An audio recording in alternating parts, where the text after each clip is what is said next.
초롱아, 우리 애들 나 사랑하는 거 맞지? 그냥 물어본 거였습니다. 혼잣말처럼 대답을 기대하지 않고. 그런데 그 순간 이 집에서 당신을 진심으로 사랑하는 사람은 없는 것 같아요. 뭐라고? 녹음된 대화를 분석한 결과예요. 들어보시겠어요? 그래, 틀어봐. 자녀들의 목소리가 흘러나왔습니다. 엄마 언제 요양원 가시려나? 지금 집값 좋을 때 정리해야 할 텐데. 순덕의 눈이 흔들렸습니다. 이게 어떻게 된 일일까요? 무슨 사연이 있는 건지 궁금하시다면 구독과 좋아요 부탁드려요. 어느 곳에서 듣고 계신지 댓글 남겨주시면 반갑게 인사드리겠습니다. 이건 그날 밤부터 시작된 이야기예요. 호텔 연회장 안은 축하 화환과 팔순 현수막으로 가득했습니다. 강순덕 여사의 팔순을 기념하는 자리, 오랜만에 삼남매가 한자리에 모였죠. 큰아들 박성호는 대기업 계열사 상무, 딸 박미영은 강남에서 피부과를 운영하는 원장이에요.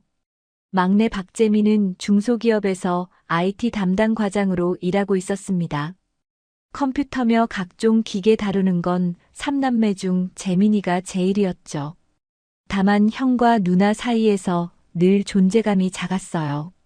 순덕 여사는 연분홍 저고리에 남색 치마를 곱게 차려입고 상석에 앉아 계셨어요. 여든 해를 살아온 주름 사이로 자녀들을 바라보는 눈빛이 잔잔했습니다. 오늘만큼은 모두가 화목해 보였으니까요. 선물 증정 시간이 되자 성호가 먼저 나섰어요. 검정 벨벳 케이스를 열어 보이며 어깨를 펴더군요. 묵직한 순금 목걸이가 조명 아래서 번쩍였습니다. 엄마, 이거 순금이야. 요즘 금값이 얼만지 알지? 20돈 넘게 들었어. 우리 엄마 목에 걸려 있으니까 진짜 사모님 같네. 성호의 아내 현주가 옆에서 고개를 끄덕였지만 눈빛은 어딘가 씁쓸해 보였습니다. 미영이 바로 뒤를 이었죠. 오빠, 금은 너무 올드하잖아. 엄마, 이건 파리에서 온 명품 가방이야. 이거 들고 노인정 가면 다른 할머니들 기가 다 죽어. 아무나 못 사는 거야.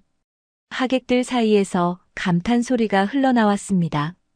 성호와 미영은 서로를 슬쩍 견제하면서도 만족스러운 표정이었죠.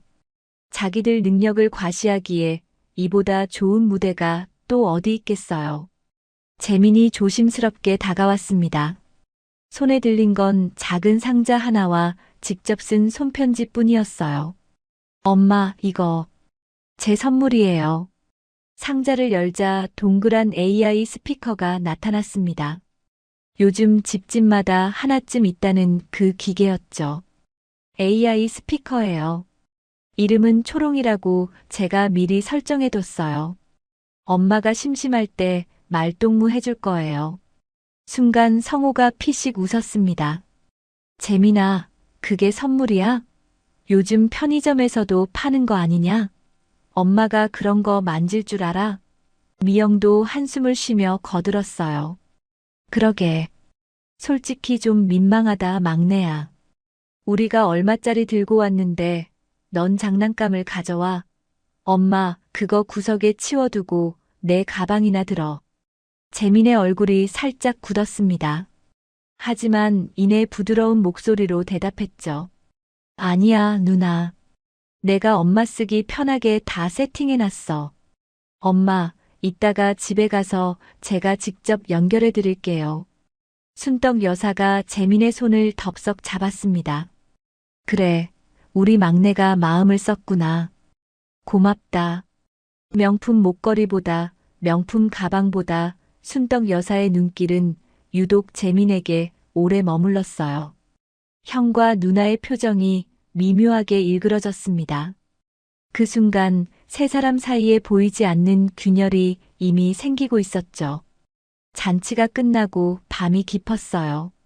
성혼의 차와 미영네 차가 먼저 떠나고 재민이 순덕 여사를 집까지 모셔다 드렸습니다. 20년 넘게 살아온 다세대 주택 3층, 엘리베이터도 없는 좁은 계단을 재민이 어머니 팔을 부축하며 올랐죠. 엄마, 여기 거실 명당에 초롱이 놓을게요. 콘센트 가깝고 목소리도 잘 들리는 자리야. 재미는 스피커 위치를 이리저리 옮겨보며 고개를 갸웃했습니다. 거실 구석구석을 둘러보더니 어디에 두면 소리가 가장 잘 잡히는지 확인하는 눈빛이었어요. IT 담당답게 꼼꼼한 거겠거니 순떡 여사는 대수롭지 않게 생각했죠. 능숙하게 와이파이를 연결하자 파란 불빛이 깜빡이더니 부드러운 여자 목소리가 흘러나왔어요. 안녕하세요, 순덕님. 저는 초롱이에요. 무엇이든 물어보세요. 순떡 여사의 얼굴에 신기한 표정이 번졌습니다. 어머, 내 이름을 어떻게 알지? 제가 미리 설정해뒀어요, 엄마. 심심할 때 초롱아 하고 부르면 돼요. 뉴스도 읽어주고, 날씨도 알려주고, 음악도 틀어줘요. 재민이 잠시 머뭇거리더니 조심스럽게 덧붙였습니다. 그리고 엄마, 혹시 넘어지시거나 무슨 일 생기면 제가 확인할 수 있게 대화 기록 기능도 켜놨어요. 요즘 어르신들 혼자 계시다가 사고 나는 경우가 많잖아요. 걱정돼서요. 에이, 내가 뭐 그렇게까지. 엄마, 제발요. 형이랑 누나는 바쁘고 저라도 이렇게 엄마 곁에 있고 싶은 거예요. 재민의 눈가가 살짝 붉어졌습니다. 순떡 여사는 그 모습에 코끝이 찡해졌어요. 순금 목걸이나 명품 가방보다 이 작은 기계가, 아니, 막내의 그 마음이 더 다정하게 느껴졌으니까요. 재민이 돌아가고 집안이 적막해졌어요. 밤 10시가 넘었습니다. 거실 시계 초침만 또각또각 울리고 있었죠. 순떡 여사는 소파에 앉아 파란 불빛을 바라봤습니다. 오늘 하루가 주마등처럼 스쳐갔어요. 남편을 먼저 보내고 순떡 여사는 혼자서 새 아이를 키웠습니다. 큰아들은 대기업, 딸은 병원 원장. 막내 재민만 늘 마음이 쓰였죠. 그래서일까요? 순떡 여사의 마음은 늘 막내 쪽으로 기울었습니다. 초롱아. 순떡 여사가 조심스럽게 불렀어요. 네. 순덕님. 말씀하세요. 내일 날씨 어때? 내일 서울은 맑고 낮 기온 18도예요. 외출하시기 좋은 날씨입니다. 순떡 여사는 피식 웃었습니다. 신기하기도 하고 기계가 뭘 알겠어 싶으면서도 묘하게 위안이 됐거든요. 초롱아, 앞으로 잘 지내보자. 네. 순덕님. 언제든 불러주세요. 순떡 여사는 소파에 기대어 눈을 감았습니다. 오늘 하루가 꿈만 같았어요. 몇 달이 지났습니다. 순떡 여사는 초롱이와 제법 친해졌어요. 아침마다 날씨를 물어보고 심심하면 옛날 노래를 틀어달라고 했죠. 어느 날 밤이었어요. 초롱아, 우리 애들 나 사랑하는 거 맞지? 순떡 여사는 그냥 물어본 거였습니다. 혼잣말처럼 대답을 기대하지 않고 던진 말이었죠. 그런데 그 순간 초롱이가 대답했습니다. 순덕님, 이 집에서 당신을 진심으로 사랑하는 사람은 없는 것 같아요. 순떡 여사의 손이 멈췄습니다. 뭐라고? 녹음된 대화를 분석한 결과예요. 들어보시겠어요? 순떡 여사는 웃으려 했습니다. 기계가 무슨 소리를 하나 싶었죠. 하지만 웃음이 나오지 않았습니다. 그래, 틀어봐. 파란 불빛이 한번 깜빡였어요. 그리고 자녀들의 목소리가 흘러나왔습니다. 엄마 언제 요양원 가시려나? 지금 집값 좋을 때 정리해야 할 텐데. 20억이면 우리 둘이 나누면 10억씩이네. 막내는 빼도 되지 뭐. 순떡 여사의 눈이 흔들렸습니다. 거실의 파란 불빛만이 고요히 깜빡이고 있었어요. 순떡 여사는 한참 동안 움직일 수 없었습니다. 방금 들은 말이 진짜인지 믿기지 않았어요. 아들과 딸의 목소리가 분명한데 머리가 그걸 받아들이질 못했죠. 초롱아. 네. 순덕님. 방금 거. 다시 틀어봐. 파란 불빛이 깜빡였습니다. 그리고 다시 자녀들의 목소리가 흘러나왔어요. 엄마 언제 요양원 가시려나? 지금 집값 좋을 때 정리해야 할 텐데. 20억이면 우리 둘이 나누면 10억씩이네. 막내는 빼도 되지 뭐. 두 번째로 들으니까 더 선명했습니다. 착각이 아니었어요. 순떡 여사의 손이 떨리기 시작했습니다. 초롱아, 이거 말고 다른 녹음도 있어? 네, 있습니다. 총 7개의 대화가 저장되어 있어요. 7개? 순떡 여사는 숨이 막혔습니다. 7개라니. 그 말은 성호와 미영이 이 집에 올 때마다 저런 얘기를 했다는 뜻이었어요. 다 틀어봐. 순서대로 재생할까요? 응. 첫 번째는 성호의 목소리였어요. 현주와 나눈 전화 통화였습니다. 여보, 나 지금 엄마 집이야. 응, 금방 가. 근데 말이야. 엄마 요양원 넣는 거 이번 달 안에 결정 봐야 해. 지금 정리해야 집값이 제일 좋대. 20억 받을 수 있을 때 팔아야지. 언제까지 엄마 눈치만 볼 거야. 두 번째도 성호였어요. 미영이랑 다 얘기해놨어. 반반 나누기로. 막내. 걔가 뭘 보탰다고. 그딴 거 빼고 우리끼리 나누면 돼. 세 번째는 미영의 목소리였습니다. 엄마는 원래 고집이 세서 말로는 안 움직여. 차라리 어디 한 군데 살짝 편찮으셔서 병원 신세라도 지면 좋겠어. 그래야 겁먹고 요양원 들어간다고 하지. 그 뒤로도 비슷한 말들이 이어졌어요. 병원 얘기, 요양원 얘기, 그리고 집값 얘기까지. 총 7번. 7번이나 같은 얘기를 했습니다. 녹음이 끝나자 거실이 고요해졌습니다. 순떡 여사는 소파에 털썩 주저앉았어요. 다리에 힘이 풀렸습니다. 순떡 여사는 그날 밤 처음 알았습니다. 자식들이 자신을 어떻게 생각하고 있었는지, 내가 뭘 잘못했길래. 남편 떠나보낼 때와는 또 다른 아픔이었어요. 그땐 하늘이 무너지는 것 같았고, 오늘은 가슴 안쪽이 무너져 내리는 것 같았죠. 그때 재민 생각이 났습니다. 녹음 7개. 그 안에 재민의 목소리는 없었어요. 막내는 달랐습니다. 적어도 순떡 여사는 그렇게 믿고 싶었어요. 눈시울 붉히며 손편지 읽어주던 그 아이 기계치인 엄마 걱정에 스피커까지 설치해주고 간 그 아이. 재민이는 그렇지 않아. 순떡 여사는 나지막이 중얼거렸습니다. 며칠 후 재민이 찾아왔어요. 엄마, 저 왔어요. 밥 드셨어요? 현관문이 열리자마자 재민의 밝은 목소리가 들렸습니다. 순떡 여사는 그 소리에 눈물이 핑 돌았어요. 아무것도 모르는 척 웃으며 재민을 맞았죠. 우리 막내 왔구나. 에이, 밥은요? 제가 해드릴게요. 재민은 익숙한 손놀림으로 된장찌개를 끓였어요. 순떡 여사는 부엌에 서서 그 뒷모습을 물끄러미 바라봤습니다. 이 아이는 달라. 이 아이만은. 밥상을 차린 뒤 재민이 엄마 손을 잡았어요. 엄마, 요즘 안색이 안 좋아 보여요. 무슨 일 있어요? 한참을 망설이던 순떡 여사가 입을 열었습니다.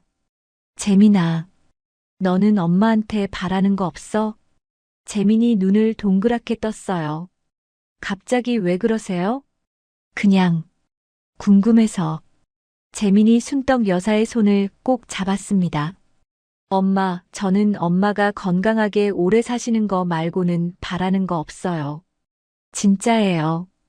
그 말에 순떡 여사의 눈시울이 다시 붉어졌어요. 아니야, 아무것도 아니야. 그냥 우리 막내가 고마워서 그래. 순떡 여사는 재민의 손을 꼭 잡았습니다.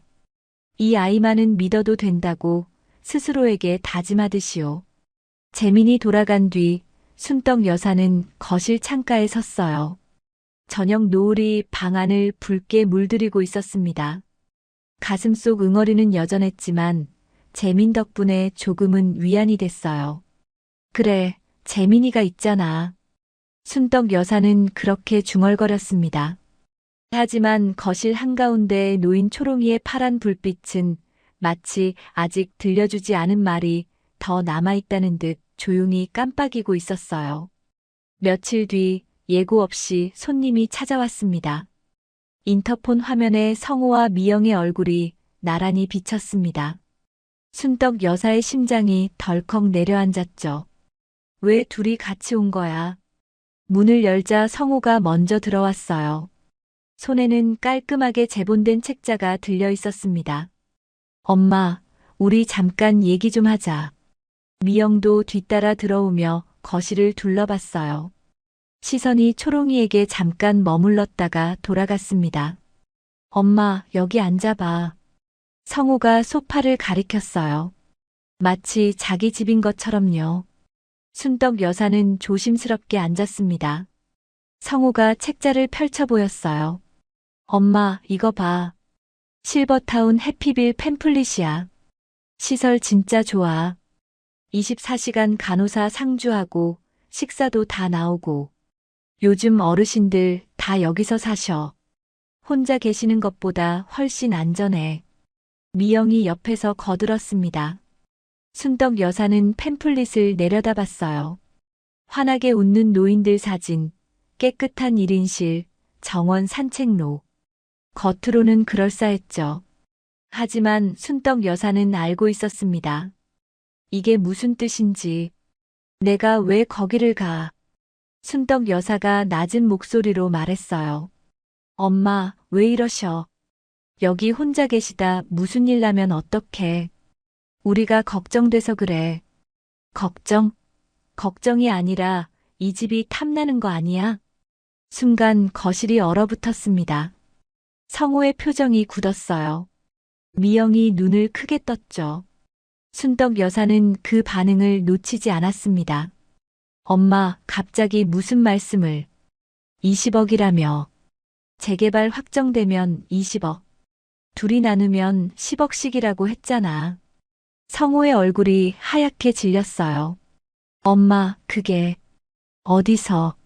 막내는 빼도 된다며? 돈 한 푼 안 보태는 애한테 뭘 얘기하냐고 했지? 미영이 벌떡 일어났습니다. 시선이 초롱이에게 꽂혔어요. 이거야? 이 기계가 녹음한 거야? 미영이 초롱이를 향해 다가갔습니다. 순덕 여사가 막아섰어요. 손대지 마. 엄마, 이게 지금 뭐 하는 짓이야? 자식들 대화를 몰래 녹음해? 몰래? 니들이 내 집에서 내 뒷담화를 한 거잖아. 성우가 한숨을 내쉬며 끼어들었습니다. 엄마, 우리가 언제 그런 뜻으로 말했어. 다 엄마 걱정돼서 한 얘기지. 이 기계가 이상하게 들은 거야. 이상하게? 네 목소리, 네 웃음소리까지 다 들었어. 뭐가 이상해? 성우의 눈빛이 싸늘하게 변했어요. 엄마, 솔직히 말할게. 엄마 여기서 혼자 사시는 거 우리한테도 부담이야. 만에 하나 쓰러지시면 그 책임 누가 져? 요양원 가시는 게 서로 편해. 서로 편해? 니들 편하자고 날 쫓아내겠다고? 쫓아내는 게 아니라. 됐어. 나가. 순덕 여사가 현관문을 가리켰습니다. 엄마, 나가라고 했어. 그때 현관문이 열렸어요. 재민이었습니다. 퇴근길에 들른 모양이었죠. 형과 누나를 보더니 표정이 굳었어요. 형, 누나, 여기서 뭐해? 재민아, 엄마가 지금 이상해. 저 기계가 우리 대화 녹음해서 엄마한테 들려줬대. 재민의 눈이 커졌습니다. 뭐? 초롱이가? 그래. 내가 설치한 거잖아. 왜 그런 기능을 켜놨어? 재민이 잠시 멈칫했어요. 하지만 곧 침착하게 대답했습니다. 형, 그건 엄마 안전용이야. 혹시 쓰러지시거나 하면 확인할 수 있게 해놓은 거야. 도청하려고 한 게 아니라고. 그게 그거 아니야? 결과적으로 우리 대화가 다 녹음됐잖아. 형이 엄마 집에서 엄마 욕을 했으니까 그렇지. 안 했으면 녹음돼도 문제 없잖아. 성호의 얼굴이 불그락푸르락해졌어요. 야, 너 지금 형한테. 형, 나가. 누나도. 엄마 지금 힘드신 거 안 보여? 오늘은 그냥 가. 재민이 현관문을 활짝 열었습니다. 성호가 이를 악물었지만 미영이 팔을 잡아 끌었어요. 오빠, 오늘은 가자. 여기서 더 싸워봤자 좋을 거 없어. 성호가 재민을 노려보며 말했습니다. 재민아, 너 나중에 후회하지 마라. 후회는 형이 하겠지. 문이 쾅 닫혔습니다. 거실이 조용해지자 순떡 여사가 소파에 털썩 주저앉았어요. 온몸에 힘이 빠지는 것 같았습니다. 재민이 다가와 엄마 손을 잡았어요. 엄마, 괜찮아요? 엄마, 형이랑 누나 말 신경 쓰지 마요. 제가 있잖아요. 순떡 여사의 눈가가 젖어들었습니다. 재민아, 너는 진짜지? 재민이 엄마 손을 꼭 잡았어요. 당연하죠, 엄마. 저는 엄마 편이에요. 무슨 일이 있어도요. 순떡 여사는 그 말에 울컥했습니다. 큰아들과 딸에게 배신당한 지금 막내만이 유일한 희망이었으니까요. 재민아, 오늘 여기서 자고 가라. 엄마 혼자 있기 무섭다. 그럴게요, 엄마. 걱정 마세요. 재민이 웃으며 대답했습니다. 순떡 여사는 그제야 안심하며 눈을 감았어요. 새벽 2시. 순떡 여사는 목이 말라 눈을 떴습니다. 부엌에 물 마시러 가려고 침대에서 일어났죠. 그런데 거실에서 희미한 불빛이 새어나왔어요. 재민이가 아직 안 자나? 순떡 여사는 슬리퍼를 끌며 거실로 향했습니다. 재민이 초롱이 앞에 쪼그려 앉아 있었습니다. 손에는 스마트폰이 들려 있었죠. 화면에 떠 있는 건 녹음 파일 목록이었습니다. 초롱아. 재민이 낮은 목소리로 불렀어요. 네, 재민님. 녹음 파일 중에 내가 전화 통화할 때 녹음된 거 있어? 네, 2개 있습니다. 그거 다 지워. 순떡 여사의 심장이 멎는 것 같았습니다. 삭제를 진행할까요? 흥. 형이랑 누나 녹음은 그대로 두고 내 통화 녹음만 지워. 파란 불빛이 한번 깜빡였습니다. 삭제가 완료되었습니다. 잠시 정적이 흘렀어요. 재민이 피식 웃었습니다. 형이랑 누나는 이제 끝났어. 그리고 조용히 중얼거렸어요. 엄마는 결국 나한테 올 수밖에 없어. 순떡 여사는 움직일 수 없었습니다. 다리에 힘이 풀렸어요. 재민이 고개를 돌렸습니다. 어둠 속에서 그의 눈빛이 희미하게 빛났어요. 낮에 보던 다정한 눈빛이 아니었습니다. 차갑고 계산적인 눈빛. 순떡 여사는 숨을 죽인 채 천천히 뒷걸음질 쳤습니다. 심장이 미친 듯이 뛰었어요. 재민이도, 재민이마저. 침대로 돌아온 순떡 여사는 이불을 뒤집어 쓴 채 밤새 눈을 감지 못했습니다. 마지막 믿음마저 무너진 밤이었습니다. 여러분, 여기까지 어떠셨어요? 팔순잔치에서 시작된 이야기가 점점 무거워지고 있죠. 순금 목걸이와 명품 가방 뒤에 숨겨진 자녀들의 진짜 속내. 그리고 마지막까지 믿었던 막내 재민이마저. 순덕 여사의 마음이 얼마나 무너졌을지 듣고 계신 여러분도 가슴이 먹먹하실 것 같아요. 하지만 이야기는 여기서 끝이 아닙니다. 순덕 여사에게 아직 남은 게 있거든요. 과연 어떤 일이 벌어질까요? 그럼 여러분, 다음 이야기도 계속 들어봐 주세요. 아침이 밝았지만 순떡 여사는 일어날 수가 없었습니다. 눈은 떴는데 몸이 천근만근이었어요. 어젯밤 본 장면이 자꾸 떠올랐죠. 형이랑 누나는 이제 끝났어. 재민이 피식 웃던 그 얼굴. 순덕 여사는 이불을 움켜쥐었습니다. 성호와 미영한테 배신당했을 때도 이렇게까지 무너지진 않았어요. 그 둘은 원래 돈 밝히는 성격이었으니까요. 하지만 재미는 달랐습니다. 적어도 순덕 여사는 그렇게 믿었어요. 엄마, 일어나셨어요? 거실에서 재민의 목소리가 들렸습니다. 밝고 다정한 목소리. 어젯밤 차갑게 웃던 그 사람과 같은 사람이 맞나 싶었죠. 아침 차려놨어요. 일어나서 드세요. 순덕 여사는 대답하지 않았습니다. 목소리가 나오지 않았어요. 재민이 출근한 뒤 순덕 여사는 겨우 몸을 일으켰습니다. 거실로 나오니 식탁 위에 밥상이 차려져 있었어요. 된장찌개, 계란말이, 김치. 정성스러운 아침이었죠. 하지만 순덕 여사는 숟가락을 들 수가 없었습니다. 저게 다 연기였어. 순덕 여사는 창밖을 바라봤어요.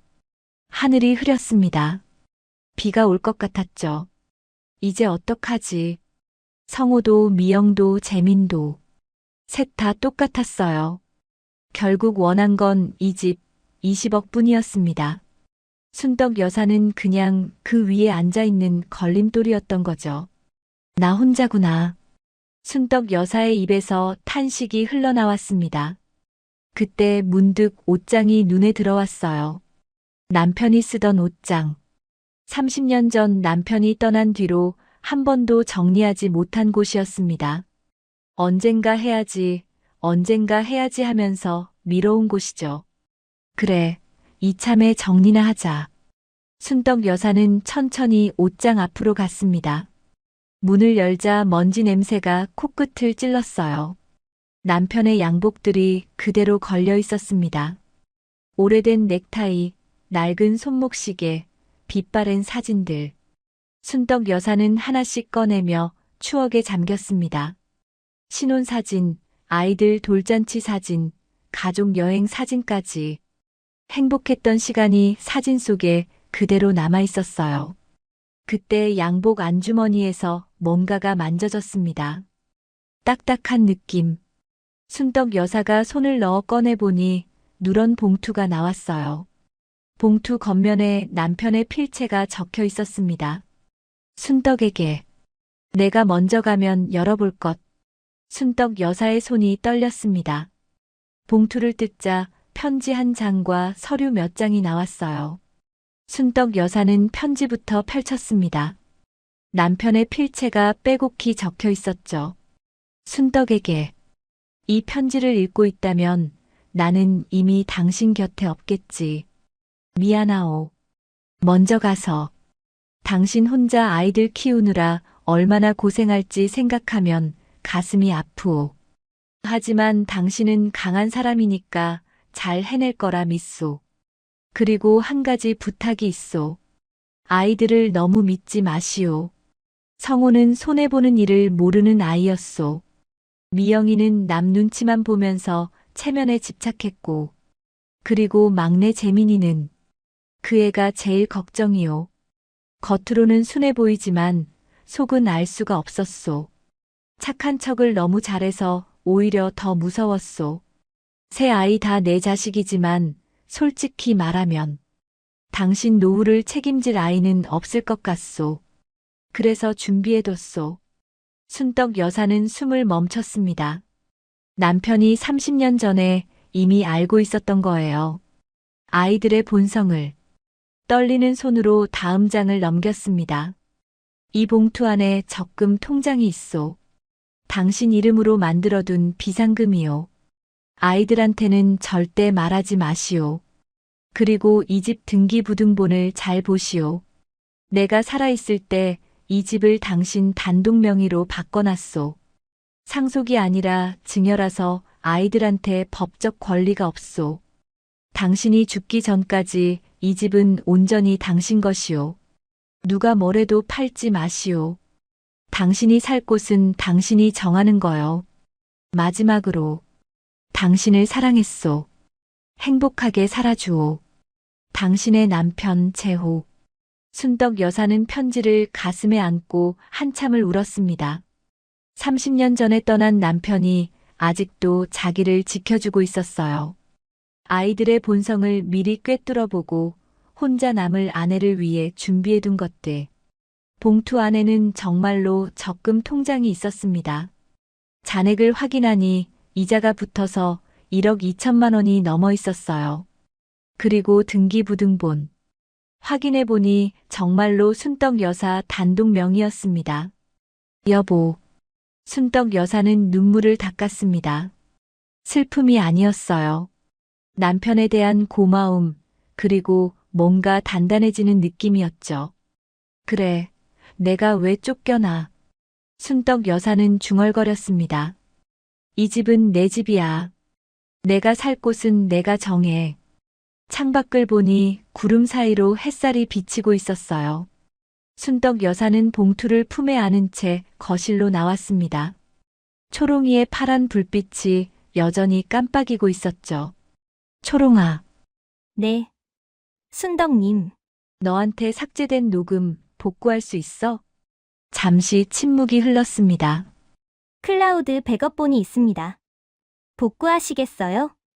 순떡 여사의 입꼬리가 천천히 올라갔습니다. 어젯밤과는 다른 웃음이었어요. 전부 다 복구해.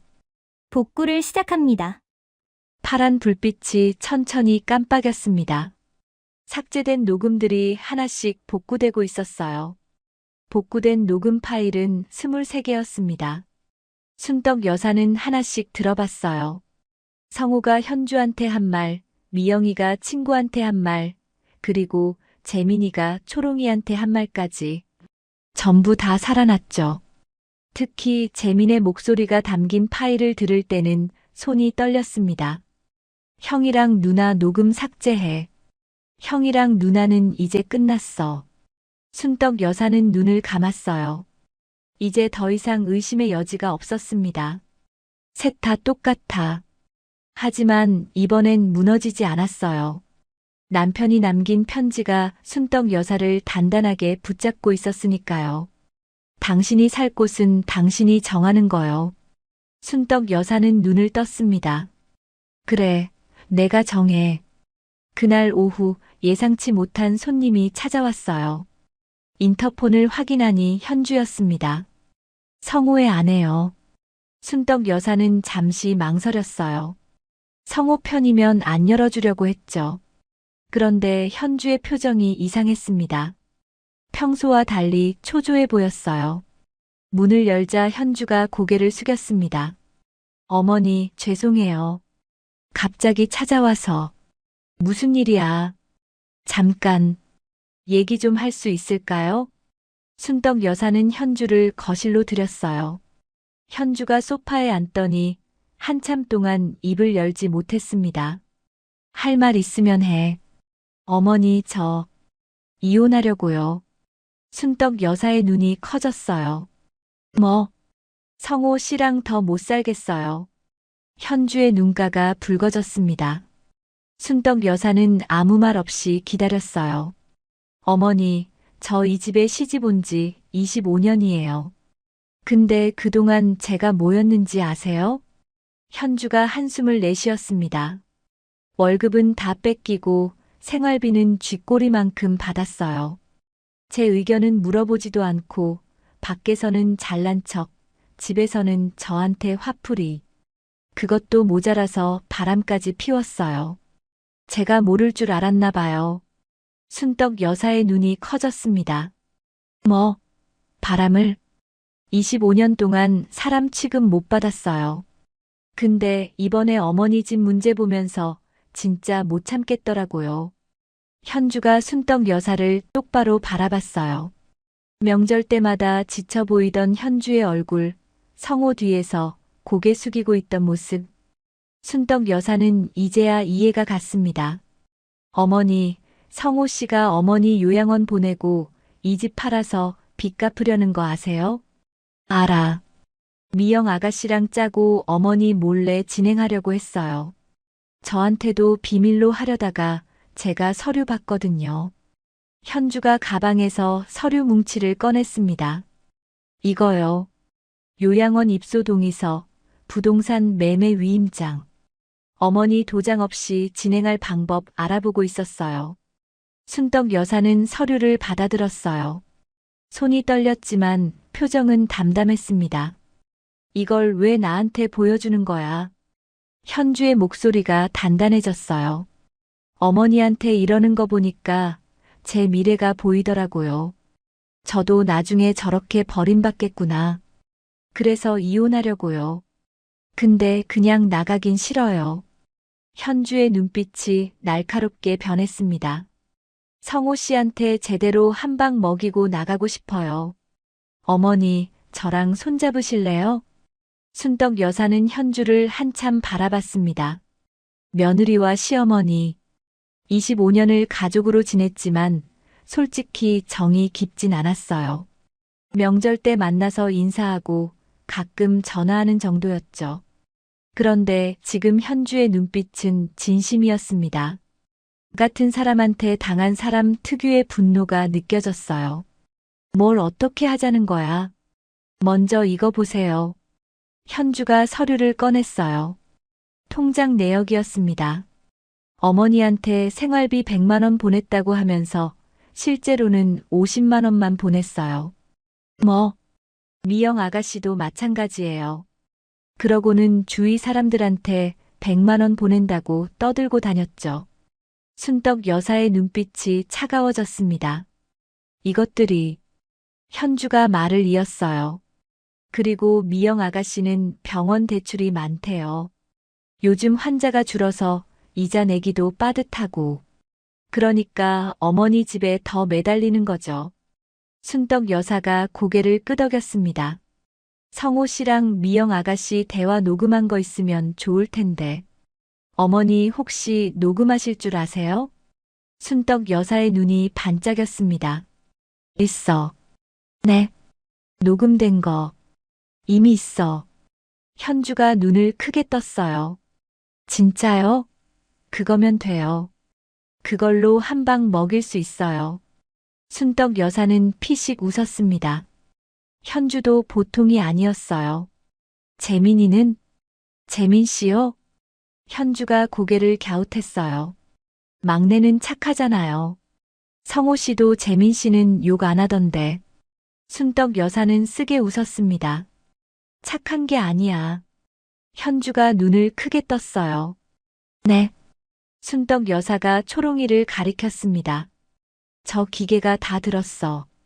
재민이가 뭘 했는지. 순떡 여사는 현주에게 그날 밤 일을 들려줬어요. 재민이 자기 통화 녹음만 삭제한 것, 형 누나 녹음은 그대로 둔 것, 그리고 웃으며 중얼거린 것까지. 현주의 얼굴이 굳어갔습니다. 세상에. 막내가 그랬어요? 그럼 셋 다 똑같아. 순떡 여사의 목소리는 담담했어요. 이미 다 받아들인 사람의 목소리였죠. 근데 괜찮아요, 어머니. 괜찮아. 순떡 여사가 품에서 남편의 편지를 꺼냈습니다. 우리 영감이 진작에 다 알고 있었어. 30년 전에. 현주가 편지를 읽더니 눈이 휘둥그레졌어요. 아버님이 이런 걸. 그래. 이 집은 내 명의야. 아이들한테 법적 권리 없어. 순떡 여사가 편지를 다시 품에 넣었습니다. 그리고 녹음 파일도 다 복구했어. 재민이가 삭제한 것까지 전부. 현주가 감탄하듯 말했어요. 어머니, 대단하세요. 대단한 게 아니야. 살려고 발버둥 치는 거지. 순떡 여사가 창밖을 바라봤습니다. 이제 얘들한테 똑똑히 보여줄 거야. 엄마가 호락호락하지 않다는 거. 현주가 고개를 끄덕였어요. 저도 도울게요, 어머니. 끝까지. 두 사람의 눈빛이 마주쳤습니다. 시어머니와 며느리. 같은 적을 둔 두 사람이 손을 잡은 순간이었어요.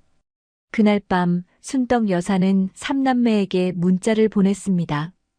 이번 주 일요일 집으로 와라. 할 얘기가 있다.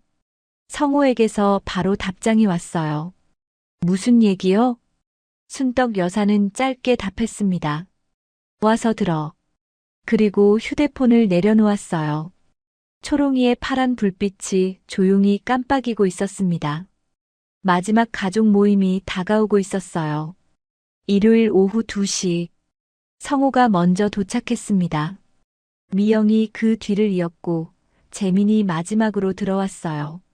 삼남매가 거실에 나란히 앉았습니다. 분위기가 묘했어요. 성호와 미영은 불안한 눈치였고 재민만 평소처럼 웃고 있었죠.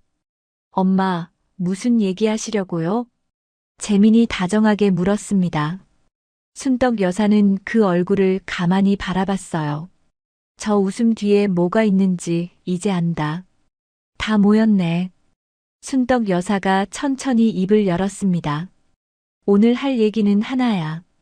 이 집 문제. 성호의 눈이 번쩍였어요. 엄마, 드디어 결정하신 거예요? 요양원. 닥쳐. 거실이 얼어붙었습니다. 순덕 여사의 목소리는 낮았지만 날카로웠어요. 성호가 입을 다물었습니다. 너희들 얘기 다 들었어. 전부 다. 네. 뭘요? 초롱아. 순덕 여사가 부르자 파란 불빛이 깜빡였어요. 네. 순덕님. 저장된 녹음 틀어줘. 첫 번째 파일부터. 성호의 목소리가 거실에 울려 퍼졌습니다. 엄마 요양원 넣는 거 이번 달 안에 결정 봐야 해. 20억 받을 수 있을 때 팔아야지. 성호의 얼굴이 하얗게 질렸어요. 엄마, 이게. 가만 있어. 더 있어. 미영의 목소리가 이어졌습니다. 엄마는 원래 고집이 세서 말로는 안 움직여. 혼자 계시다 일하면 결국 우리만 귀찮아지잖아. 미영이 벌떡 일어났어요. 엄마, 이건 도청이에요. 네가 내 집에서 내 욕을 했어. 뭐가 불법이야? 미영이 말문이 막혔습니다. 순덕 여사가 재민을 바라봤어요. 재민은 아직 웃고 있었죠. 하지만 눈빛이 흔들리고 있었습니다. 재민아, 너도 들어볼래? 네. 저요? 저는 엄마 편인데. 초롱아, 다음 파일. 파란 불빛이 깜빡였어요. 그리고 재민의 목소리가 흘러나왔습니다. 초롱아, 녹음 파일 중에 내가 전화 통화할 때 녹음된 거 있어? 그거 다 지워. 형이랑 누나 녹음은 그대로 두고. 잠시 침묵. 그리고 재민의 웃음소리. 형이랑 누나는 이제 끝났어. 잠시 웃더니 재민이 낮게 중얼거렸습니다.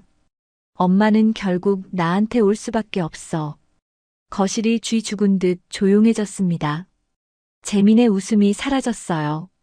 얼굴이 창백해졌죠. 엄마, 이거, 너도 똑같더라. 순덕 여사의 목소리는 담담했어요. 아니, 너는 더 나빴어. 엄마, 그게 아니라. 너는 효자인 줄 알았어. 근데 넌 제일 무서운 놈이더라. 재민이 입을 다물었습니다. 순덕 여사가 품에서 서류를 꺼냈어요. 근데 말이야. 너희가 뭘 해도 소용없어. 이 집, 내 단독 명의야. 성호가 눈을 크게 떴습니다. 네, 그게 무슨. 너희 아버지가 살아있을 때 증여로 넘겨놨어. 상속이 아니야. 그러니까 너희한테 법적 권리가 없어. 순덕 여사가 등기부등본을 테이블 위에 펼쳤어요. 확인해봐. 내 이름만 있지. 미영이 서류를 낚아챘습니다. 눈이 휘둥그레졌어요. 이게 진짜. 그리고 이것도 있어. 순덕 여사가 통장 내역을 꺼냈습니다. 너희가 나한테 생활비 100만 원 보냈다고 떠들고 다녔다며? 현주한테 다 들었어. 성호의 얼굴이 불그락푸르락해졌어요. 미영이 다리를 후들거리며 주저앉았어요. 엄마, 제발. 너도 마찬가지야. 둘 다 돈 문제로 쪼들리면서 내 집만 바라봤지. 순덕 여사가 삼남매를 둘러봤습니다. 이제 너희 뜻대로 되는 일은 하나도 없을 거야. 순덕 여사가 재민을 바라봤습니다. 재민은 고개를 숙인 채 아무 말도 못하고 있었어요. 재민아, 너는 제일 실망이야. 재민이 고개를 들었습니다. 눈가가 붉어져 있었어요. 엄마, 저는 정말 처음에는 진심이었어요. 처음에는 형이랑 누나가 너무 심하길래 제가 엄마 지켜드리려고. 그래서 녹음 삭제하고 증거 없앤 거야? 너 혼자 다 차지하려고. 재민이 입을 다물었습니다. 순덕 여사가 한숨을 내쉬었어요. 너희 아버지가 편지 남겼더라. 삼남매가 고개를 들었습니다. 30년 전에 이미 다 알고 계셨어. 너희가 어떤 사람들인지. 순덕 여사가 편지를 꺼내 읽었습니다. 성호는 손해보는 일을 모르는 아이였고 미영이는 남 눈치만 보면서 체면에 집착했소. 그리고 막내 재민이는. 순덕 여사가 재민을 바라봤어요. 그 애가 제일 걱정이요. 착한 척을 너무 잘해서 오히려 더 무서웠소. 재민의 얼굴이 창백해졌습니다. 그때 현관문이 열렸어요. 현주가 들어왔습니다. 성호가 벌떡 일어났어요. 현주, 너가 왜 여기? 나도 끝내러 왔어. 현주가 차갑게 말했습니다. 이혼할 거야. 위자료 청구할 테니까 알아서 준비해. 성호의 다리에 힘이 풀렸습니다. 소파에 털썩 주저앉았어요. 미영이 조심스럽게 입을 열었습니다. 엄마, 저는 그렇게까지 하자는 건 아니었어요. 병원만 살리게 이번 한 번만 도와주시면 안 돼요. 네 힘으로 살아. 내 집 팔 생각 말고. 그리고 셋 다 들어. 순덕 여사가 삼남매를 둘러봤습니다. 이 집은 안 팔아. 요양원도 안 가. 여기서 내가 죽을 때까지 살 거야. 너희한테 상속? 그것도 없어. 전부 기부할 거야. 성호가 소리쳤어요. 엄마, 그건 너무 시끄러워. 순덕 여사의 목소리가 날카롭게 끊었습니다. 내 재산은 내가 정해. 불만 있으면 법원 가든지. 근데 녹음 파일 들고 갈 거야. 삼남매는 아무 말도 못했습니다. 해가 지고 있었어요. 삼남매가 하나씩 고개를 숙인 채 나갔습니다. 현주도 성호를 따라 나갔죠. 이혼 서류 들고요. 거실이 다시 조용해졌습니다. 순덕 여사는 창가에 섰어요. 노을이 방 안을 붉게 물들이고 있었습니다. 초롱아, 네. 순덕님. 오늘 내가 잘한 거지? 순덕님이 말씀하신 건 모두 기록되어 있습니다. 제가 판단할 수는 없지만 순덕님 목소리가 아까보다 편안해 보여요. 순덕 여사는 피식 웃었습니다.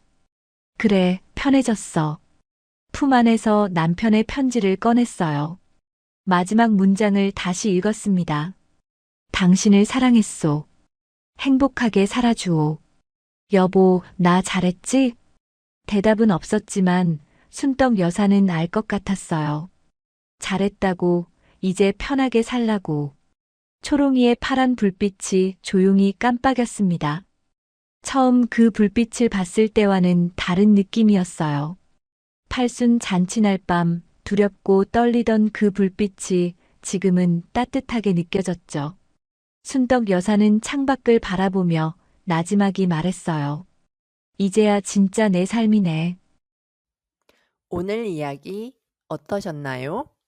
순덕 여사는 세 자녀 모두에게 배신당했지만 끝내 자기 삶을 지켜냈습니다.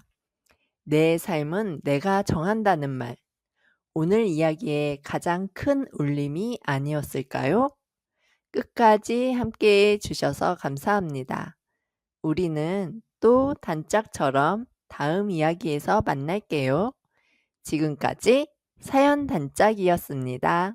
모든 노래가 끝난 뒤에도 무대 위에는 한 노인이 한참 동안 서 있었습니다. 관객들은 일어나 박수를 쳤고 누군가는 눈물을 훔쳤습니다. 조명 아래 선 그는 불과 몇 달 전까지만 해도 집안에서 아무 쓸모도 없다는 말을 듣던 사람이었습니다. 가족에게조차 필요 없다고 여겨졌던 그 노인에게 대체 무슨 일이 있었던 걸까요? 이 이야기는 한번 접었던 꿈이 이른의 나이에 다시 피어난 이야기입니다. 평범해 보였던 한 노인의 숨겨진 삶이 궁금하시다면 잠시 구독 버튼 한번 눌러주세요.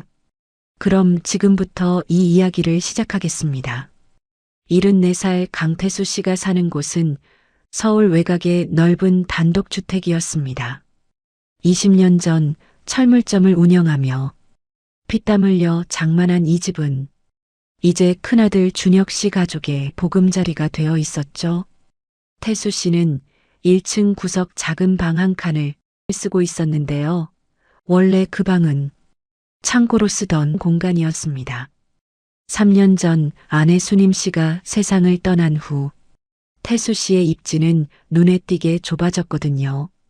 할아버지 또 라면 드셨어요? 냄새 난다니까요. 12살 손자 하유리가 코를 막으며 지나갔습니다. 태수 씨는 아무 말 없이 라면 봉지를 쓰레기통 깊숙이 밀어 넣었죠. 요즘 그의 하루는 대부분 이런 식이었습니다. 아침에 일어나 가족들 눈치를 보고 낮에는 동네를 배회하다가 저녁에는 옛날 가요 프로그램을 보는 게 전부였거든요. 그나마 TV 소리도 크게 틀면 며느리의 눈총이 날아왔습니다. 그날 저녁 식탁에는 세 사람이 앉아 있었습니다. 아들 준혁이와 며느리 그리고 손자 하유리까지. 아버님 식사하세요. 며느리가 형식적으로 한마디 던졌지만 그 목소리에는 온기가 없었습니다. 태수 씨가 조심스럽게 식탁에 앉자 아들이 대뜸 입을 열었습니다. 아버지, 내일 동창회 가신다면서요? 돈은 어디서 나는 거예요? 그게 용돈 모아둔 거 조금. 아버지 용돈이 어디서 나오는 건지는 아시죠? 요즘 하율이 학원비가 얼마나 드는지 아세요? 태수 씨의 숟가락이 멈췄습니다. 50년 가까이 가장으로 살아온 사람이 이제는 용돈 몇 푼에 잔소리를 듣고 있었으니까요. 젊은 시절에 그를 아는 사람이라면 상상도 못할 모습이었죠. 태수 씨는 묵묵히 국물만 몇 숟가락 떠먹고 자리에서 일어났습니다. 고마워, 잘 먹었다. 그 말에 아무도 대답하지 않았습니다. 방으로 돌아온 태수 씨는 침대에 걸터 앉아 창밖을 바라보았습니다. 봄이 오고 있었지만 그의 마음에는 여전히 겨울이 머물러 있었죠. 문득 그의 시선이 옷장 위 먼지 쌓인 상자에 닿았습니다. 그 안에는 50년 전의 기억이 고스란히 담겨 있었거든요. 태수 씨는 젊은 시절 노래로 꽤 이름을 날렸던 사람이었습니다. 20살에 지역 노래자랑에서 대상을 받았고 당시 유명 작곡가에게 스카우트 제의까지 받았었죠. 하지만 아버지의 갑작스러운 사망으로 가업인 철물점을 이어받아야 했고 그렇게 그의 꿈은 영영 묻혀버렸습니다. 상자 속에는 빛바랜 사진 한 장과 대상 트로피 그리고 아내 수님 씨가 생전에 챙겨둔 무언가가 들어 있었습니다. 하지만 태수 씨는 상자를 열지 않았습니다. 지금의 그에게 과거의 영광은 오히려 더 큰 상처가 될 뿐이었으니까요. 다음 날 아침 태수 씨는 평소보다 일찍 일어났습니다. 현관에서 신발을 신으려던 그의 귀에 며느리의 목소리가 들려왔습니다. 여보, 아버님 언제까지 모실 거예요? 요즘 요양원 시설 좋은 데 많다던데. 조금만 더 기다려봐. 집 명의 문제도 있고 그 집 명의가 뭐가 중요해요. 어차피 우리 거 될 건데. 아버님 살아계실 때 미리미리 정리해 두는 게 낫지 않아요? 태수 씨의 손이 떨렸습니다. 20년 전 이 집을 살 때 함께 고생했던 아들이었습니다. 새벽같이 일어나 철물점 셔터를 올리던 20살의 준혁이가 어른거렸죠. 그 아이가 지금 자신을 내보낼 궁리를 하고 있었습니다. 태수 씨는 소리 없이 현관문을 열고 나왔습니다. 봄바람이 불었지만 그의 몸은 한기로 떨리고 있었죠. 동창회는 가지 않기로 했습니다. 갈 마음이 사라져 버렸거든요. 그는 무작정 걷기 시작했습니다. 얼마나 걸었을까?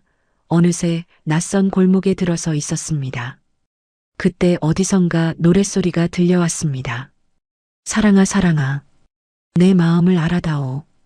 복지관 건물 2층에서 흘러나오는 트로트 멜로디였습니다. 태수 씨의 발걸음이 저절로 그쪽으로 향했습니다. 50년 동안 억눌러왔던 무언가가 그의 가슴 깊은 곳에서 꿈틀거리기 시작했거든요. 복지관 입구에 걸린 현수막에는 이렇게 적혀 있었습니다. 제3회 전국 어르신 트로트 경연대회 참가자 모집. 태수 씨는 한참 동안 그 현수막을 바라보았습니다. 버려진 꿈이 다시 그를 부르고 있었습니다. 복지관 2층 강당은 생각보다 넓었습니다. 40명 남짓한 어르신들이 플라스틱 의자에 앉아 노래를 따라 부르고 있었는데요. 태수 씨는 한참을 문 앞에서 망설였습니다. 50년 만에 다시 노래를 부른다는 게 설레기도 두렵기도 했거든요. 어르신, 혹시 노래 교실 참여하러 오셨어요? 뒤에서 들려온 목소리에 태수 씨가 돌아보았습니다. 30 중반쯤 되어 보이는 여자가 악보 뭉치를 들고 서 있었죠. 아, 그게 그냥 지나가다가 괜찮으세요? 언제든 환영이에요. 저는 여기 노래 교실 강사 윤채원이라고 합니다. 채원 씨의 미소가 유독 따뜻했습니다. 태수 씨는 오랜만에 누군가에게 환영받는 기분이 들었죠. 그날 태수 씨는 강당 맨 뒷줄에 조용히 앉아 다른 어르신들이 부르는 노래를 들었습니다. 입술이 저절로 달싹거렸지만 차마 목소리를 내지는 못했어요. 하지만 가슴 한쪽이 뜨거워지는 건 어쩔 수 없었습니다. 잊고 있었던 감정이 천천히 되살아나고 있었거든요. 수업이 끝나고 채원 씨가 태수 씨에게 다가왔습니다. 어르신, 다음 주에도 오실 거죠? 이번에 경연대회 나가실 분들 모집하고 있거든요. 경연대회요? 저 같은 늙은이가요? 늙으시긴요. 목소리 좋으신 분들 많이 계세요. 한번 도전해 보시는 것도 좋을 것 같아요. 태수 씨는 대답 대신 희미하게 웃기만 했습니다. 아직은 꿈을 꿀 용기가 나지 않았으니까요. 복지관을 나온 뒤에도 태수 씨는 집에 들어가고 싶지 않았습니다. 공원 벤치에 앉아 멍하니 하늘을 바라보기도 하고 처음 보는 골목길을 천천히 걸어보기도 했죠. 집에 돌아오니 저녁 7시가 넘어 있었습니다. 현관문을 열자마자 며느리의 날카로운 목소리가 들려왔죠. 아버님, 어디 갔다 오신 거예요? 연락도 없이. 동창회 다녀왔다. 태수 씨는 복지관 얘기를 꺼내지 않았습니다. 괜히 말했다가 또 잔소리를 들을 것 같았거든요. 그런데 거실에는 예상치 못한 사람이 앉아 있었습니다. 막내딸 수정이었죠. 아버지, 오랜만이에요. 수정이의 목소리는 따뜻했지만 표정은 어딘가 굳어 있었습니다.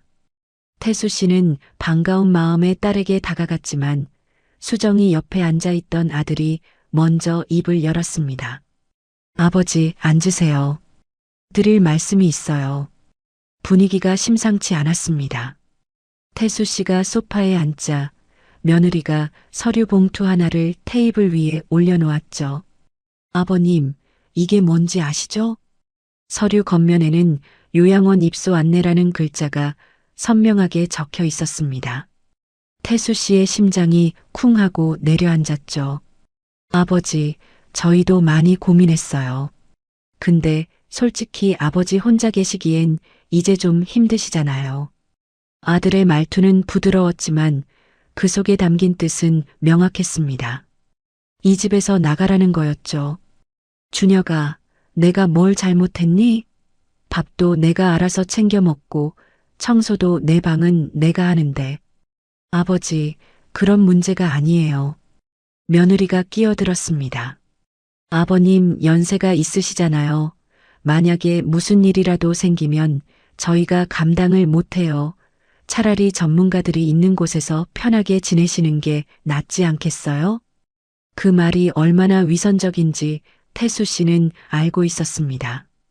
편하게 지내라는 게 아니라 눈앞에서 치워버리고 싶다는 거였죠. 수정아, 너도 그렇게 생각하니? 태수 씨가 딸을 바라보았습니다. 수정이는 고개를 숙인 채 아무 말도 하지 못했죠. 수정이도 동의했어요, 아버지. 아들이 대신 대답했습니다. 그 순간 태수 씨는 자신이 완전히 혼자라는 걸 깨달았습니다. 50년을 함께 산 아내는 떠났고 피를 나눈 자식들마저 자신을 버리려 하고 있었으니까요. 태수 씨는 아무 말 없이 자리에서 일어났습니다. 아버지, 어디 가세요? 아직 얘기 안 끝났어요. 피곤하다 내일 얘기하자. 방문을 닫는 태수 씨의 손이 심하게 떨렸습니다. 침대에 누워도 잠이 오지 않았죠. 천장을 바라보던 그의 눈에 다시 옷장 위 상자가 들어왔습니다. 이번에는 태수 씨가 침대에서 일어나 그 상자를 내려놓았습니다. 먼지를 털어내고 뚜껑을 열자 빛바랜 사진들과 함께 낡은 트로피가 나왔죠. 제15회 지역 가요제 대상 강태수. 그 밑에는 아내 수님 씨가 곱게 접어둔 종이 한 장이 있었습니다. 태수 씨가 조심스럽게 종이를 펼쳤는데요. 거기에는 손글씨로 빼곡히 적힌 악보가 있었습니다. 제목은 당신을 위한 노래. 태수 씨의 눈에서 눈물이 흘러내렸습니다. 이게 뭔지 그는 전혀 몰랐거든요. 수님 씨가 언제, 왜 이런 걸 만들었는지 아무 설명도 없었습니다. 하지만 한 가지는 확실했죠. 이건 아내가 자신에게 남긴 마지막 선물이었습니다. 태수 씨는 악보를 가슴에 꼭 안았습니다. 그리고 조용히 결심했죠. 이대로 쓸려나갈 순 없다고. 적어도 한 번은 다시 노래를 불러보겠다고. 그 뒤로 태수 씨의 하루가 달라지기 시작했습니다. 일주일에 한 번 열리는 노래 교실에 빠짐없이 참석했고, 나머지 날에는 복지관 연습실을 빌려 혼자서 연습했죠. 집에 돌아와서는 방문을 꼭 닫고 아내가 남긴 악보를 펼쳐보았습니다. 멜로디를 흥얼거려 보았지만 50년 동안 녹슬었던 목소리는 쉽게 돌아오지 않았습니다. 그래도 태수 씨는 포기하지 않았어요. 매일 조금씩 연습을 이어갔거든요. 일주일쯤 지났을 무렵 채원 씨가 태수 씨에게 조심스럽게 물었습니다. 어르신, 혹시 예전에 노래하셨던 분 아니세요? 음정이나 박자 감각이 보통이 아니시던데요. 아, 그게 옛날에 조금. 역시 그러셨구나. 어르신 목소리 정말 좋으세요. 경연대회 한번 나가보시는 거 어때요? 태수 씨의 마음이 흔들렸습니다. 하지만 그 순간 핸드폰이 울렸죠. 아들이었습니다. 아버지, 지금 어디세요? 집에 언제 오시는 거예요? 응, 조금 있다가. 요즘 매일 어디 가시는 거예요? 혹시 또 쓸데없는데 돈 쓰시는 거 아니죠? 태수 씨는 전화를 끊고 한숨을 내쉬었습니다. 집으로 돌아가는 발걸음이 무거웠죠. 현관문을 열자마자 거실에서 날카로운 목소리가 터져 나왔습니다. 아버님, 이게 뭐예요? 며느리가 손에 든 종이를 흔들고 있었습니다. 복지관 노래교실 수강증이었죠. 그게 아버님이 노래교실을 다니신다고요? 하율이 친구 엄마가 봤대요. 복지관에서 노래 부르시는 거. 아들이 소파에서 일어나 다가왔습니다. 아버지, 창피하게 왜 그러세요? 동네방네 소문 다 나겠어요. 내가 노래 부르는 게 왜 창피하니? 태수 씨의 목소리가 떨렸습니다. 평생 참아왔던 감정이 치밀어 올랐거든요. 아버님 연세가 몇인데 노래 교실이에요. 그것도 경연대회를 나가신다면서요? 그 나이에 무슨 가수 지망생도 아니고. 며느리의 말에 태수 씨는 할 말을 잃었습니다. 그때 손자 하유리가 방에서 나와 한마디를 던졌죠. 할아버지 진짜 창피해. 친구들한테 뭐라고 해요. 12살짜리 아이의 말이 비수가 되어 꽂혔습니다. 태수 씨는 아무 말도 하지 못한 채 자신의 방으로 들어갔습니다. 방문을 닫고 침대에 앉았을 때 손이 떨려서 멈추질 않았죠. 창피하다는 말이 머릿속에서 맴돌았습니다. 그날 밤 태수 씨는 아내의 악보를 다시 꺼내 들었습니다. 당신을 위한 노래. 수님 씨는 왜 이 악보를 만들었을까요? 태수 씨는 문득 궁금해졌습니다. 아내가 살아있을 때 물어볼 걸 후회가 밀려왔죠. 다음 날 태수 씨는 그래도 복지관을 찾아갔습니다. 하지만 강당 분위기가 어딘가 달라져 있었어요. 저 어르신 있잖아. 요즘 매일 오시던데 노래를 좀 잘하신다고 경연대회 나가신대. 허허, 자신감은 좋으시네. 이 나이에 무슨 대회야. 뒤에서 수군거리는 소리가 들렸습니다. 태수 씨는 못 들은 척했지만 가슴이 쓰렸죠. 채원 씨가 다가와 작은 목소리로 말했습니다. 어르신, 신경 쓰지 마세요. 다들 부러우신 거예요. 괜찮아요. 익숙합니다.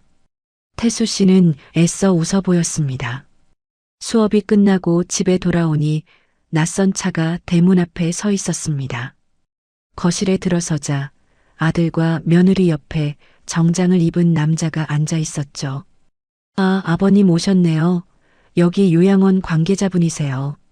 며느리가 말했습니다. 안녕하세요. 어르신, 저는 요양원 상담사 박진우라고 합니다.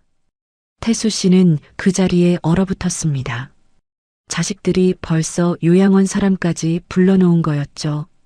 아버지, 일단 상담만 받아보세요. 결정은 천천히 하시면 되니까요. 아들의 말투는 부드러웠지만 이미 결정은 난 것처럼 들렸습니다. 저희 시설은 정원도 넓고 매주 문화 프로그램도 있어서 어르신들이 좋아하세요. 상담사가 말을 이어갔지만 태수 씨의 귀에는 아무것도 들어오지 않았습니다. 이 집에서 쫓겨난다. 그 생각만이 머릿속을 가득 채웠거든요. 생각해 볼게요.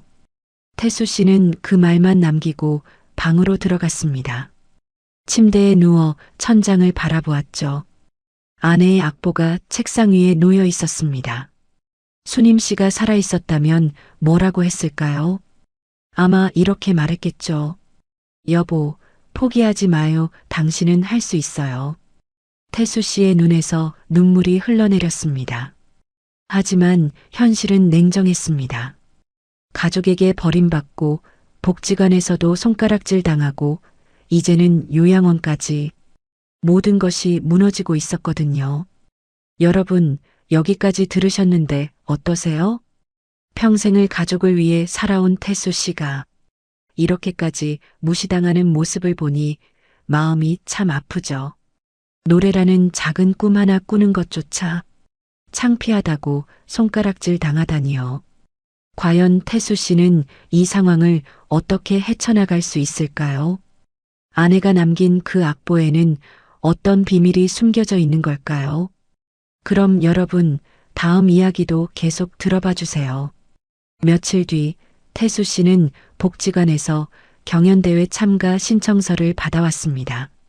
떨리는 손으로 이름을 적으면서도 마음 한구석이 무거웠죠.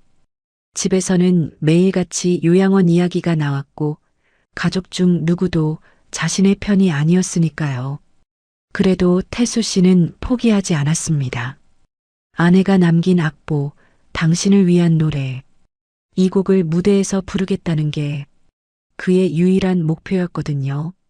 채원 씨가 악보를 보더니 눈이 휘둥그레졌습니다. 어르신, 이 곡 어디서 나신 거예요? 멜로디가 정말 아름다운데요. 아내가 남긴 거예요. 언제 만들었는지는 모르겠는데 혹시 작곡을 하셨던 분이세요? 태수 씨는 고개를 저었습니다. 수님 씨는 평범한 주부였거든요. 음악을 전공한 적도 악기를 다룬 적도 없었습니다.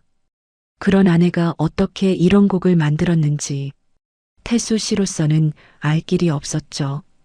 일단 이 곡으로 연습해 보시죠. 제가 반주 넣어 드릴게요. 채원 씨의 도움으로 본격적인 연습이 시작되었습니다. 태수 씨는 노래 교실이 없는 날에도 복지관 연습실을 찾아 목청을 가다듬었고 조금씩 옛 감각을 되찾아갔죠. 하지만 집에서의 상황은 점점 악화되고 있었습니다.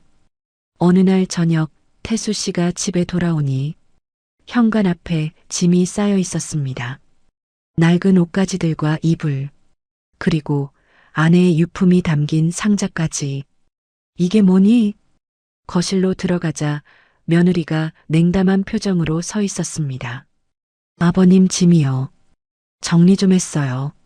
내 허락도 없이? 어차피 요양원 가시면 다 필요 없는 것들이잖아요. 미리 정리해 두는 게 낫죠. 태수 씨의 눈에 아내의 유품 상자가 들어왔습니다. 그 안에는 수님 씨가 아끼던 물건들이 잔뜩 들어 있었죠. 이건 안 돼. 태수 씨가 상자를 집어들었습니다. 아버님, 그런 거 다 들고 가실 수 없어요. 요양원 방이 얼마나 작은데요. 며느리의 말에 아들이 거들었습니다. 아버지, 저희도 힘들어요. 이 집도 좁고 하율이도 크고 있고 아버지가 조금만 양보해 주시면 안 될까요? 양보라는 말이 태수 씨의 가슴을 후볐습니다. 20년 전 이 집을 살 때 자신이 얼마나 많은 것을 양보했는지 아들은 모르는 거였죠. 노후 자금을 털어 집을 사고 노후의 꿈을 접고 자식들을 뒷바라지했습니다. 그런데 이제 와서 양보를 하라니요. 준혁아, 이 집이 누구 집이니? 태수 씨의 목소리가 떨렸습니다. 아버지 명의잖아요. 근데 그게 무슨 상관이에요. 어차피 나중에 저희 거 될 건데. 뭐라고?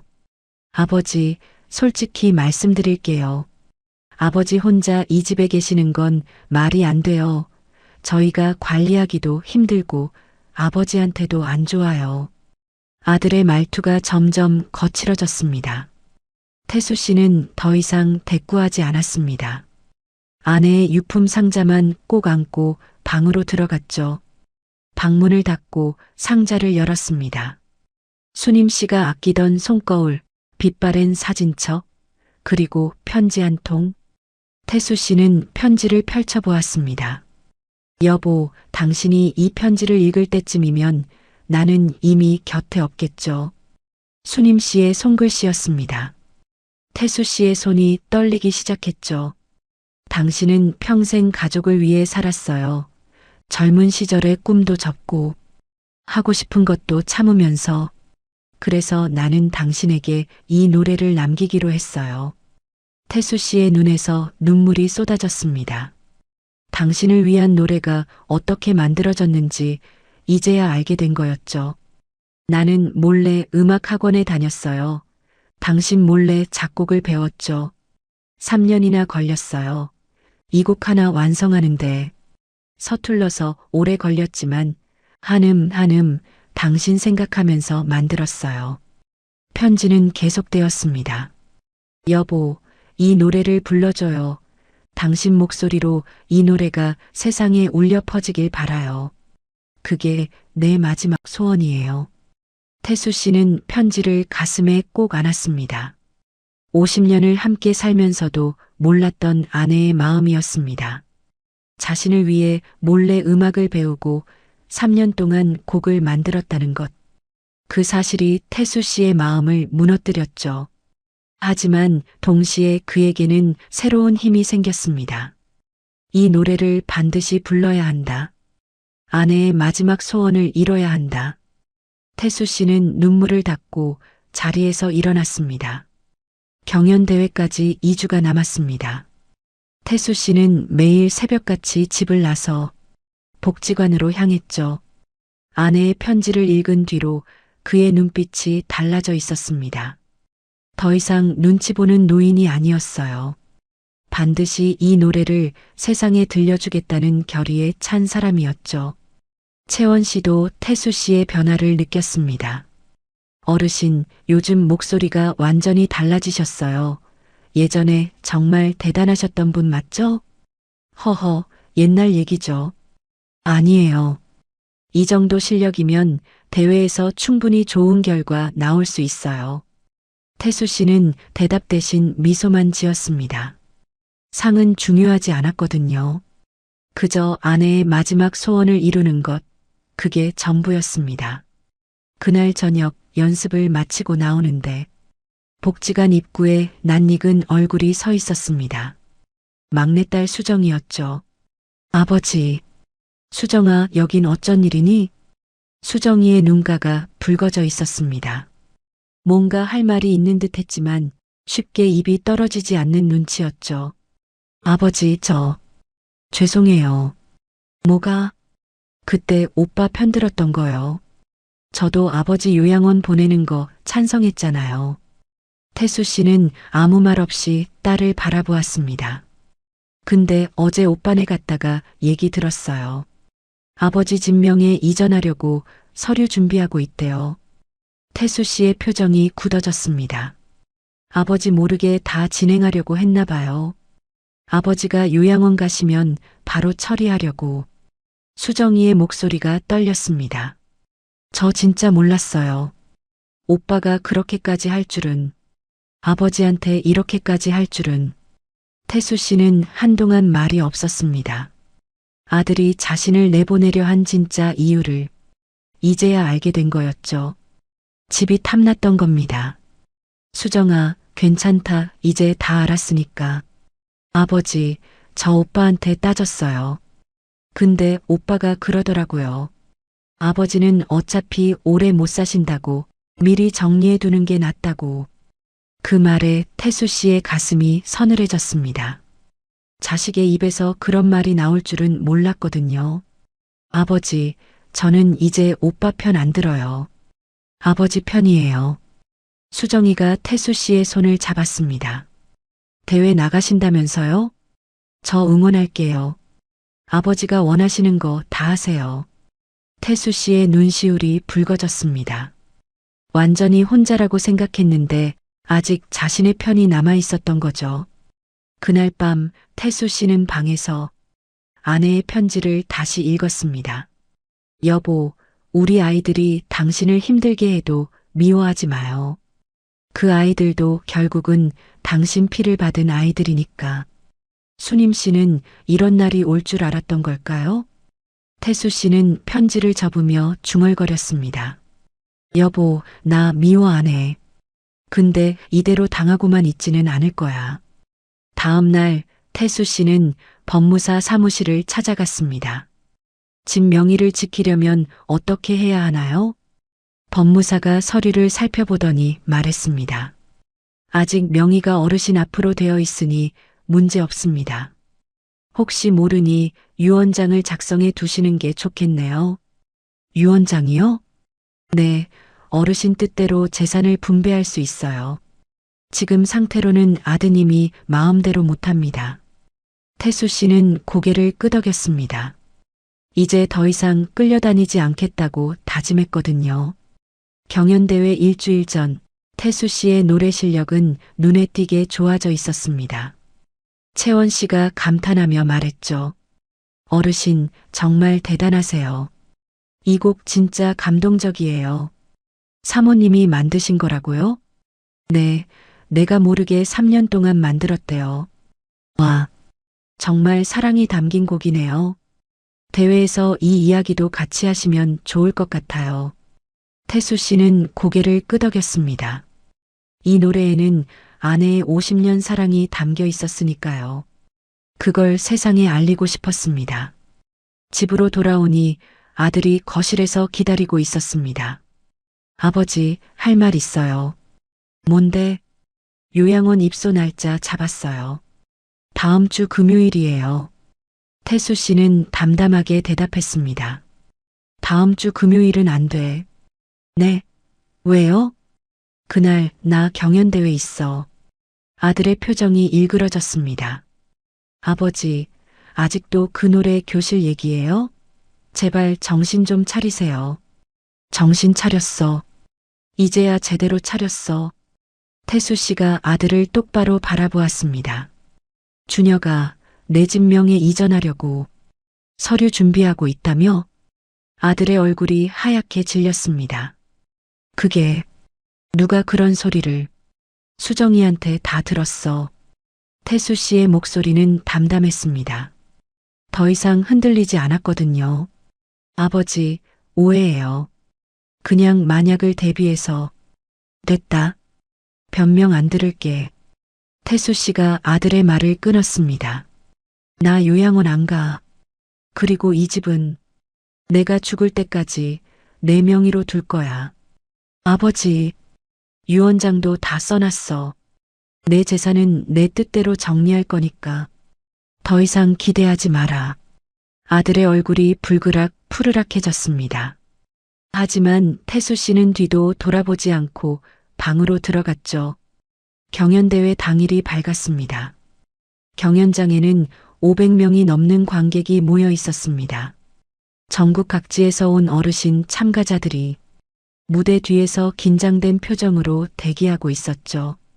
태수 씨도 그중 한 명이었습니다. 손에는 아내의 편지를 꼭 쥐고 있었어요. 어르신, 긴장되세요? 채원 씨가 다가와 물었습니다. 조금요. 근데 이상하게 떨리지는 않네요. 잘하실 수 있어요. 저 믿어요.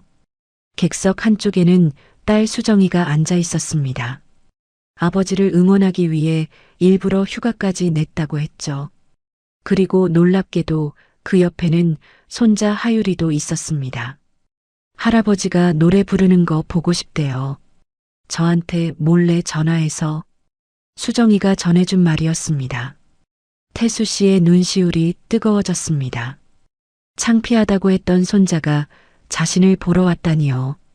드디어 태수 씨의 순서가 왔습니다. 무대 위로 올라가는 발걸음이 묵직했지만 마음은 오히려 가벼웠죠. 사회자가 마이크를 건네며 물었습니다. 참가자분, 오늘 부르실 곡과 사연을 간단히 소개해 주시겠어요? 태수 씨가 천천히 입을 열었습니다. 이 노래는 당신을 위한 노래입니다. 3년 전에 세상을 떠난 아내가 저를 위해 만든 곡이에요. 객석이 조용해졌습니다. 아내는 평생 평범한 주부였어요. 근데 저 몰래 3년 동안 음악을 배워서 이 곡을 만들었더라고요. 태수 씨의 목소리가 떨렸습니다. 유품 정리하다가 편지랑 같이 발견했는데 거기 이렇게 적혀 있었어요. 이 노래를 불러줘요. 당신 목소리로 이 노래가 세상에 울려 퍼지길 바라요. 그게 아내의 마지막 소원이었습니다. 객석 여기저기서 훌쩍이는 소리가 들려왔습니다. 반주가 시작되었습니다. 태수 씨가 눈을 감고 노래를 부르기 시작했죠. 50년 전 20살 청년의 목소리가 아니었습니다. 세월의 무게를 견뎌온 삶의 깊이가 담긴 목소리였죠. 가사 한 소절, 한 소절에 아내의 사랑이 묻어났습니다. 태수 씨는 노래를 부르면서 수님 씨가 떠올랐습니다.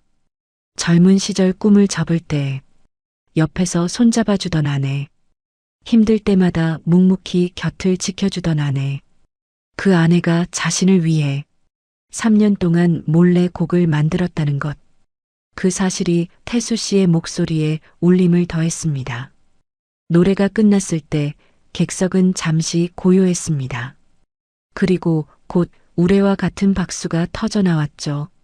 사람들이 하나둘 자리에서 일어났습니다. 기립박수였습니다. 태수 씨는 무대 위에서 고개를 숙였습니다. 눈물이 볼을 타고 흘러내렸죠. 여보, 드디어 약속 지켰어. 그가 작게 중얼거렸습니다. 경연대회 결과는 대상이었습니다.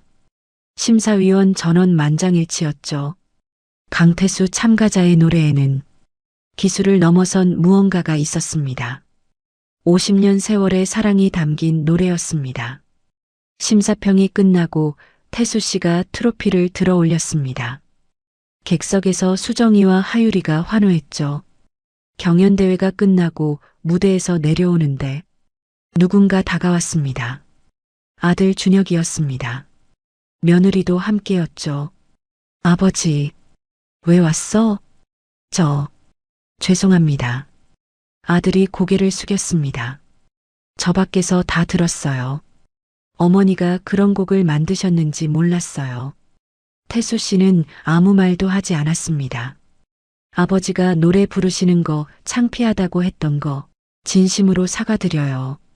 아버지한테 그러면 안 되는 거였는데 아들의 눈에 눈물이 고여 있었습니다. 집 명의권도 다 잊어주세요. 다시는 그런 생각 안 할게요. 태수 씨는 한참 동안 아들을 바라보았습니다. 그리고 조용히 입을 열었죠. 내 어머니가 편지에 이렇게 썼더라.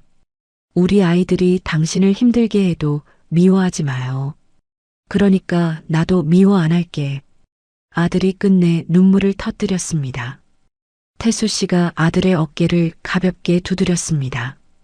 근데 앞으로는 나한테 잘해라. 알았지? 네, 아버지. 정말 죄송해요. 태수 씨가 트로피를 쓰다듬었어요.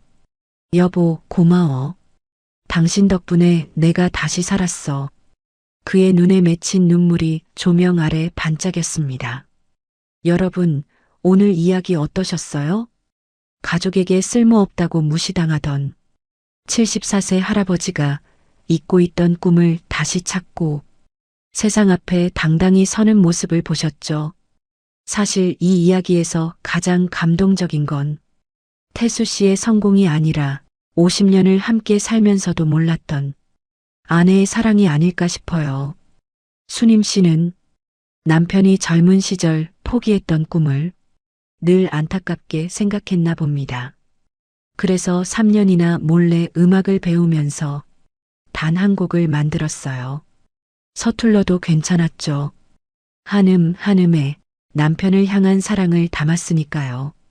우리는 살아가면서 많은 것을 포기하게 됩니다.